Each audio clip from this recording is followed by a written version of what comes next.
Hi friends, welcome back to my YouTube channel. ಎಲ್ಲರೂ ಹೇಗಿದ್ದೀರಾ? ಚೆನ್ನಾಗಿದ್ದೀರಾ ಅಂತ ಭಾವಿಸ್ತಾ ಇದ್ದೀನಿ. ನಾವು ಕೂಡ ಪರವಾಗಿಲ್ಲ. ಆಲ್ರೆಡಿ 5 ಗಂಟೆ ಆಗಿದೆ. ಇವಾಗ ವ್ಲಾಗ್ನ ಸ್ಟಾರ್ಟ್ ಮಾಡ್ತಾ ಇದ್ದೀನಿ. ಆ್ಯಕ್ಚುಲಿ ಬೆಳಗ್ಗೆಯಿಂದನೇ ಸ್ಟಾರ್ಟ್ ಮಾಡಿದ್ದೆ, ಒಂದು ಎಡವಟ್ಟಾಯಿತು. ಅದು ಏನು ಅಂತ ಮುಂದೆ ಹೇಳಿದ್ದೀನಿ, ಹಾಗೆ ಕಂಟಿನ್ಯೂ ಮಾಡಿ ವಿಡಿಯೋನ ನೋಡಿ. 5 ಗಂಟೆಲೆ ಎದ್ದು ಕೃತುಗೆ ರೊಟ್ಟಿ ಬೇಕು ಅಂದ್ಲು. ಬೆಳಗ್ಗೆ ನಾವು ರೊಟ್ಟಿ ಮಾಡಿ ಹುಚ್ಚಳ ಚಟ್ನಿ ಮಾಡಿದ್ದು. ಆ ರೊಟ್ಟಿ ಖಾಲಿಯಾಗಿತ್ತು. ಬೇಕಾಗಿಲ್ಲ, ನಂಗೆ ರೊಟ್ಟಿನೇ ಬೇಕು ಅಂತ ಹಠ ಮಾಡಿದ್ಲು. ನಾನು ಮ್ಯಾಗಿ ತಂದು ಮಾಡಿಕೊಡ್ತೀನಿ ಅಂತ ಹೇಳಿದ್ರು, ಕೇಳಿಲ್ಲ. ನಂತರ ಅಮ್ಮ ಏನು ಮಾಡ್ತು ಅಂತ ಹೇಳಿದ್ರೆ, ಅದೇ ದೊಡ್ಡಮ್ಮ ಚಾಂದು ಅವ್ರು ಬಂದಾಗ ಒಬ್ಬಿಟ್ಟು ಮಾಡಿದ್ವಲ್ವ, ಅದು ಹೂರ್ಣನ ಸ್ವಲ್ಪ ಫ್ರಿಡ್ಜ್ಗೆ ಎತ್ತಿಟ್ಟಿದ್ದು. ಹಾಗಾಗಿ ಮೈದಾ ಎಲ್ಲ ನಾನು ಸಾಲಿಗ್ರಾಮ ಹೋದಾಗ ತೊಗೊಬಂದಿದ್ದೆ. ನಾನು ನಮ್ಮ ಅಪ್ಪಾಜಿ 1 kg, ನಾನು ಅರ್ಧ kg ತಂದಿದ್ದು. ಮಿಸ್ ಆಗಿ ಕನ್ಫ್ಯೂಸ್ ಮಾಡ್ಕೊಂಡು ಇಬ್ಬರು ಬಂದಿದ್ದು. ಸರಿ ಅಂತೇಳಿ ಒಬ್ಬಿಟ್ಟು ತೊಟ್ಟೋಣ ಅಂತ. ಅಮ್ಮ ಅಂತೂ ಫ್ರಿಡ್ಜಲ್ಲಿ ಎಷ್ಟು ದಿನ ಇಟ್ಕೊಳ್ಳೋದು, ಒಬ್ಬಿಟ್ಟು ಮಾಡೋಣ, ಚೆನ್ನಾಗಿರಲ್ಲ ಜಾಸ್ತಿ ದಿನ ಇಟ್ಕೊಂಡ್ರೆ ಅಂತ ಹೇಳಿ, ಸರಿ ಅಂತ ಹೇಳಿ ನಾವು ಒಬ್ಬಿಟ್ಟು ಮಾಡೋಕ್ಕೆ ಸ್ಟಾರ್ಟ್ ಮಾಡೋದು. ಆವಾಗ ಕೃತುಗೆ ಚಪಾತಿ ಮೊದಲು ಅದನ್ನೇ, ಅಂದರೆ ಮೈದಾ ಹಿಟ್ಟಿಗೆ ಸ್ವಲ್ಪ ಉಪ್ಪು ಪುಡಿ ಹಾಕಿ ಮಿಕ್ಸ್ ಮಾಡಿ ಚೆನ್ನಾಗಿ ನೇಯ್ದು ಅದನ್ನೇ ಸ್ವಲ್ಪ ಚಪಾತಿ ಥರ ಬೇಯಿಸ್ಬಿಟ್ಟು ಅಮ್ಮ ಕೊಡ್ತು ಅವಳಿಗೆ.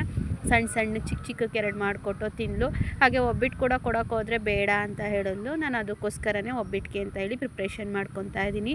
ವೈಟ್ ಕವರ್ ಇರಬೇಕಿತ್ತು, ವೈಟ್ ಕವರ್ ಸಿಗಲಿಲ್ಲ ಅಂತೇಳಿ ಅರ್ಜೆಂಟ್ಗೆ normal black and red colour ಬರುತ್ತಲ್ಲ, ಆ ಥರ ಕವರ್ ಯೂಸ್ ಮಾಡಿದೆ.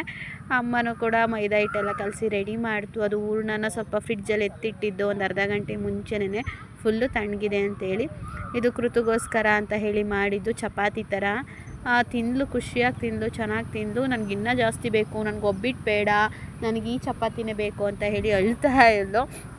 ಮಕ್ಕಳಿಗೆ ಮಾಡಿಕೊಟ್ರು ಕಷ್ಟ, ಮಾಡಿಕೊಡ್ಲಿಲ್ಲ ಅಂದರೂ ಕಷ್ಟ. ಮಾಡಿಕೊಟ್ರೆ ಕೆಲವೊಂದು ಸಲ ಇಷ್ಟಪಟ್ಟು ತಿನ್ನೋದೇ ಇಲ್ಲ, ಕೆಲವೊಂದು ಸಲ ಇಷ್ಟಪಟ್ಟು ತಿಂತಾರೆ. ಇದು ಸ್ವಲ್ಪ ಆಯಲಲ್ಲಿ ತವಾದಲ್ಲಿ ಇದು ಮಾಡಿದ್ದಲ್ವ, ಗರಮಾಗಿ ಚೆನ್ನಾಗಿತ್ತು. ಅದಕ್ಕೋಸ್ಕರ ನಂಗೆ ಜಾಸ್ತಿ ಬೇಕು ಅಂತ ಹೇಳಿ ಹಠ ಮಾಡ್ತಾ ಇದ್ಲು. ನಾನು ಇವತ್ತು ಬೆಳಗ್ಗೆಯಿಂದನೂ ಮಳೆ, ಕರೆಕ್ಟಾಗಿ ಕರೆಂಟ್ ಇಲ್ಲ. ನಾನು ಕೂಡ ಮಲ್ಕೊಂಡ್ಬಿಟ್ಟಿದ್ದೆ. ಆಲ್ಮೋಸ್ಟ್ 3.5 hours ಮಲ್ಕೊಂಡಿದ್ದೀನಿ ಅಂತಲೇ ಹೇಳ್ಬೋದು. ಮಲಗಿದ್ದೆದ್ದು ಟೀ ಕುಡಿದು ಒಬ್ಬಿಟ್ಟು ಮಾಡೋಕ್ಕೆ ಅಂತ ಹೇಳಿ ಬಂದಿದ್ದು. ನಮ್ಮಮ್ಮನೂ ಹಂಗೆ ಏನೇನೋ ಮಾತಾಡ್ತಾ ಇತ್ತು. ವೀಡಿಯೋಗೆ ಮಾತಾಡೋಣ ಅಂದರೆ, ನೀವು ತುಂಬ ಜನ ಹೇಳ್ತಿರ್ತೀರ ನಿಮ್ಮಮ್ಮ ಚೆನ್ನಾಗಿ ಮಾತಾಡ್ತಾರೆ, ನಮ್ಗೆ ಇಷ್ಟ ಆಗುತ್ತೆ ಮಾತಾಡಿಸಿ ಅಂತ ಹೇಳಿ. ಮಾತಾಡಮ್ಮ ಅಂದರೆ ನಾನು ಮಾತಾಡಲ್ಲ, ನಾನು ಏನಂತ ಮಾತಾಡಲಿ, ನನಗೆ ಮಾತಾಡೋಕ್ಕೆ ಬರಲ್ಲ ಅಂತ ಹೇಳ್ತು ನಮ್ಮಮ್ಮ. ನೀವು ತುಂಬ ಜನ ಕೇಳ್ತಿರ್ತೀರ, ಬಟ್ ನಮ್ಮ ಅಪ್ಪಾಜಿ ನಮ್ಮಮ್ಮ ಅವ್ರಿಗೆ ವೀಡಿಯೋದಲ್ಲಿ ಮಾತಾಡೋಕ್ಕೆ ಏನೂ ಗೊತ್ತಾಗಲ್ಲ. ಹಾಯ್ ಹೇಳಿ ಅಂದರೆ ಹಬ್ಬಬ್ಬ ಅಂದರೆ ಒಂದು ಹಾಯ್ ಹೇಳ್ಬೋದು, ಅಷ್ಟು ಬಿಟ್ಟರೆ ಅವ್ರಿಗೇನು ಮಾತಾಡೋಕ್ಕೆ ಬರಲ್ಲ. ಬಟ್ ಮುಂದಿನ ದಿನಗಳಲ್ಲಿ ನೋಡೋಣ, ನನಗೂ ಪ್ಲ್ಯಾನ್ಸ್ ಇದೆ. ನಮ್ಮ ಅಮ್ಮನ್ನ ತುಂಬ ಜನ ಇಷ್ಟಪಡೋದ್ರಿಂದ ಅವ್ರನ್ನ ಮಾತಾಡ್ಸೋದು, ಅವ್ರ ಮೇಲೆ ಒಂದು ಕಂಟೆಂಟ್ ಇಟ್ಕೊಂಡು ಮಾಡಿದ್ರೆ ನಿಮ್ಗಳಿಗೆ ಇಷ್ಟ ಆಗುತ್ತೆ ಅಂತ. ಬಟ್ ಅದು ಯಾವಾಗ ಮಾಡ್ತೀನಿ ಅಂತ ನನಗೆ ಗೊತ್ತಿಲ್ಲ. ನೋಡೋಣ, ಮುಂದಿನ ದಿನಗಳಲ್ಲಿ ಸಾಧ್ಯವಾದಷ್ಟು ಬೇಗ ಸ್ಟಾರ್ಟ್ ಮಾಡೋಣ ಅಂತ ಹೇಳಿ. ಮತ್ತು ಸರಿ ಅಂತೇಳಿ ಒಬ್ಬಿಟ್ಟಿಗೆ ಎಲ್ಲವನ್ನು ರೆಡಿ ಮಾಡಿಕೊಂಡು, ನಿಮ್ಗೆ ಗೊತ್ತು ಒಬ್ಬಿಟ್ಟಿಗೆ ಎಣ್ಣೆ ಜಾಸ್ತಿ ಬೇಕು ಅಂತ, ಎಷ್ಟು ಎಣ್ಣೆ ಹಾಕಿದ್ರೂ ಒಬ್ಬಿಟ್ಟಿಗೆ ಸಾಲಲ್ಲ. ಮೈದಾ ಹಿಟ್ಟು ಕೈಗೆ ಅಂಟ್ಕೋಬಾರ್ದು ಅಂತ ಹೇಳಿದ್ರೆ ಜಾಸ್ತಿ ಆಯಲ್ ಹಾಕೋಬೇಕಾಗುತ್ತೆ. ಹಾಗೂ ಕೂಡ ನಾನು ಆಯಲ್ ಇರೋದು ಜಾಸ್ತಿ ತಿನ್ನಬಾರ್ದಲ್ವ ಅಂಥೇಳಿ ನನಗೆ ಮಾತ್ರ ಸಪ್ರೇಟು ಸ್ವಲ್ಪ ಆಯಲ್ ಕಡಿಮೆ ಹಾಕ್ಕೊಂಡು ಒಬ್ಬಿಟ್ಟು ಮಾಡಿಕೊಂಡೆ. ಬೇಯಿಸ್ತಾನೆ ಒಂದು ತಿಂದುಬಿಟ್ಟೆ. ನನಗೆ ಏನಾದ್ರು ತಿನ್ನಬೇಕು ಅಂತ ಅನಿಸಿದ್ರೆ, ಅಥವಾ ತುಂಬ ಹಸಿವಾಗ್ತಾಯಿದ್ರೆ, ಈ ದೋಸೆ, ಇಡ್ಲಿ ಈ ಥರದವಾದರೆ ಬೇಯಿಸ್ತಾನೆ ತಿನ್ಕೊಬಿಡ್ತೀನಿ ನಾನು. ಎಲ್ಲ ಒಬ್ಬಿಟ್ಟಿನ ಕೆಲಸ ಎಲ್ಲ ಮುಗೀತು. ಅಮ್ಮ ಟೊಮೊಟೊ ತೊಗೊಂಡಿತ್ತು, ಕಡಿಮೆ ದುಡ್ಡು ಅಂತೇಳಿ ಇಲ್ಲಿ ಊರಿಗೆ ಮಾರಕ್ಕೆ ಬಂದಿದ್ದರು. ಅದನ್ನು ಹಾಗೆ ನೆಲಕ್ಕೆ ಸುರಿದಿತ್ತು, ಸ್ವಲ್ಪ ಹೊತ್ತು ಇದಾಗಲಿ ಅಂತ ಹೇಳಿ. ಅದನ್ನು ಸರಿ ಅಂತ ಹೇಳಿ ನಾನು ಒಂದು ಪ್ಲಾಸ್ಟಿಕ್ ಬುಟ್ಟಿ ಬರುತ್ತೆ ನೋಡಿ, ಅದಕ್ಕೆ ತುಂಬ್ತಾ ಇದ್ದೀನಿ. ಇವತ್ತೆಲ್ಲ ಫುಲ್ ಮನೆ ಕೆಲಸನೇ ಆಯಿತು. ನಾನು ಇದಕ್ಕೆ ಟ್ರೈಪಾಡ್ ಯಾವುದೂ ಯೂಸ್ ಮಾಡಿಲ್ಲ, ಅಷ್ಟು ಟೈಮ್ ಇರಲಿಲ್ಲ. ನಮ್ಮ ಅಜ್ಜಿ ಕೈಲಿ ಕೊಟ್ಟಿದ್ದೆ ಅವ ವೀಡಿಯೋ ಮಾಡವ ಅಂತ. ಅಯ್ಯೋ ನಂಗೆ ಅದೆಲ್ಲ ಮಾಡೋಕ್ಕೆ ಬರಲ್ಲವ ಅಂತು. ಅವ ಆನ್ ಮಾಡ್ಬಿಟ್ಟು ಹಿಂಗೆ ಇಟ್ಕೊಳ್ಳವ ಅಂತ ಅಂದೆ. ಇವಾಗ ನಾನೇ ಟ್ರೈಪಾಡ್ ಯೂಸ್ ಮಾಡ್ತಾ ಇದ್ದೀನಿ. ಸುಮ್ಮನೆ ತೊಗೊಂಡಿದ್ದೀನಿ ಫ್ರೆಂಡ್ಸ್. ಕೆಲವೊಂದು ಸಲ ಯೂಸ್ ಮಾಡೋಕ್ಕೆ ಆಗಲ್ಲ, ಎಮರ್ಜೆನ್ಸಿ ಇರುತ್ತೆ, ಅಥವಾ ಪಟ ಅಂತ ಕೆಲಸ ಮಾಡಬೇಕು. ಅವಾಗ ಮೊಬೈಲ್ ಹಾಕಿ ಟ್ರೈಪಾಡಿಂದ ತೆಗೆದು ಅವೆಲ್ಲವನ್ನು ಮಾಡೋಕ್ಕೆ ಆಗಲ್ಲ. ಆಗ ಸುಮ್ಮನೆ ಕೈಲೇ ಹಿಡ್ಕೊಂಡು ಮಾತಾಡ್ತಾ ಇರ್ತೀನಿ. ಅದೇ ಈಸಿ ಅನಿಸುತ್ತೆ, ಇದೊಂದು ಸ್ವಲ್ಪ ರಿಸ್ಕಿ ಅನಿಸುತ್ತೆ. ಬಟ್ ವೀಡಿಯೋ ಎಲ್ಲ ನೀಟಾಗಿ ಬರುತ್ತೆ, ಚೆನ್ನಾಗಿ ಬರುತ್ತೆ. ನನಗೂ ಕೂಡ ನಿನ್ನೆ ವೀಡಿಯೋ ನೋಡಿ ಸ್ವಲ್ಪ ನನಗೆ ಇಷ್ಟ ಆಯಿತು. 2 ಸಲ ನೋಡಿದೆ.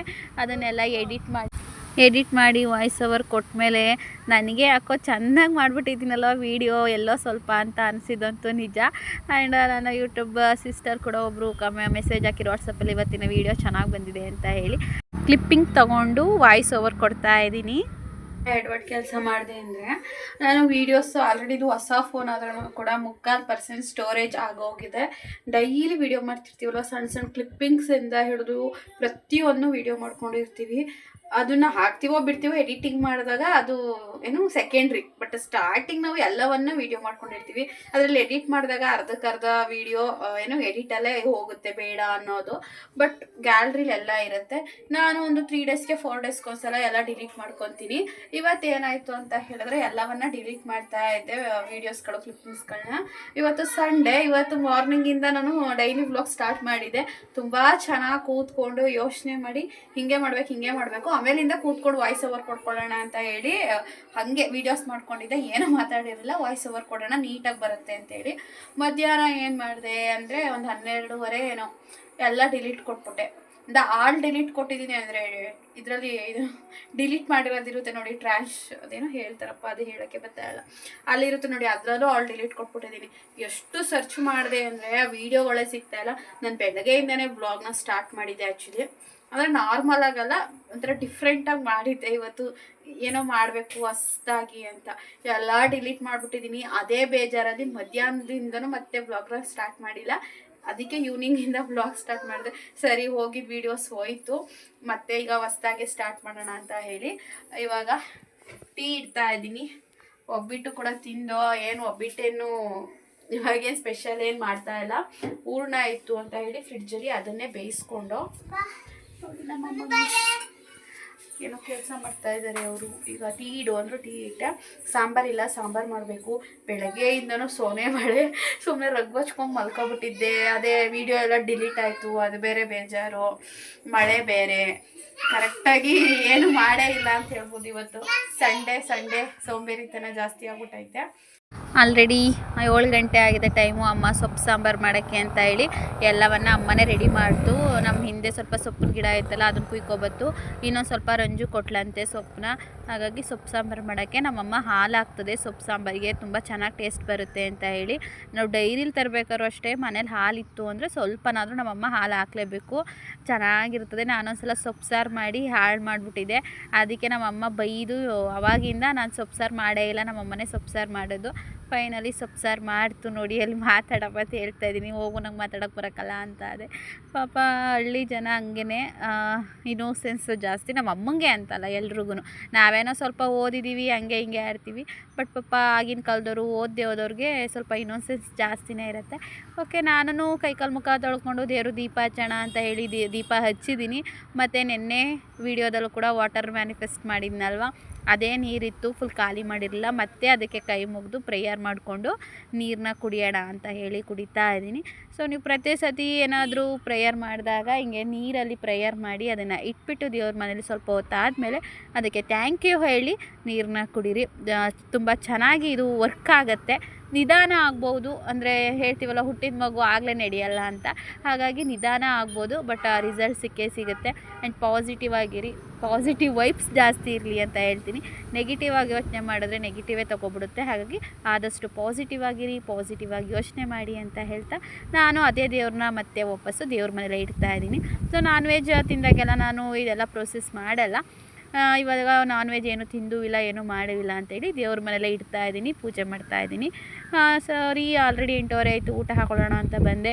ಕೃತು ನೋಡಿ ಆಟ ಆಡ್ತಾ ಇದ್ದಾಳೆ. ಊಟ ಮಾಡು ಅಂದರೆ ಊಟ ಬೇಡ ಅಂತಲೂ ಹಠ ಮಾಡ್ತಾ ಇದ್ದಾಳೆ. ಅಲ್ಲಿಂದ ಊಟ ಮುಗಿಸ್ಕೊಂಡು ಕೃತುನೂ ಅಮ್ಮನೂ ಕ್ಲಿನಿಕ್ಕು ಅಂತೀನಿ, ಕ್ಲಿನಿಕ್ ಇಲ್ಲ, ಅಂಗಡೀಲಿ ಅವರ ತಾತಂಗೆ ಹುಷಾರಿಲ್ಲ ಅಂತೇಳಿ ಜ್ವರದ ಮಾತ್ರೆ ತರಕ್ಕೆ ಹೋಗಿದ್ರು. ಹಾಗೆ ಜ್ವರದ ಮಾತ್ರೆ ತಂದುಬಿಟ್ಟು ಆ ಥರದ್ದು ಮಿಠಾಯಿ ತೊಗೊಬಂದಿದ್ಲು. ನನಗೆ ತುಂಬ ಇಷ್ಟ.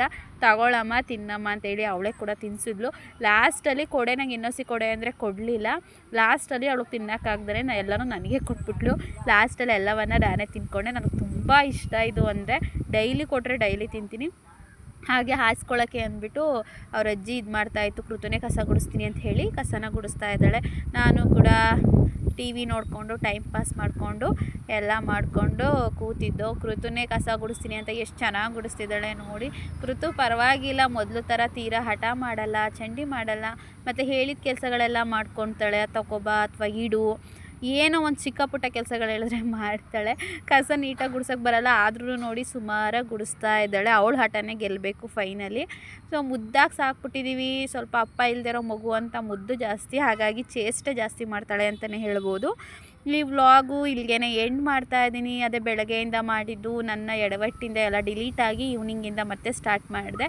ಸೊ ಡೇ ಕಂಪ್ಲೀಟಾಗಿ ವೀಡಿಯೋನ ಮಾಡೋಕ್ಕಾಗಿಲ್ಲ, ಬಟ್ ಏನು ಮಾಡೋಕ್ಕಾಗಲ್ಲ, ಕೆಲವೊಂದು ಸಲ ಈ ಥರ ಮಿಸ್ಟೇಕ್ ಆಗುತ್ತೆ ಅಂತ ಹೇಳ್ತಾ ಇಲ್ಲಿಗೆ ಎಂಡ್ ಮಾಡ್ತೀನಿ. ಬಾಯ್.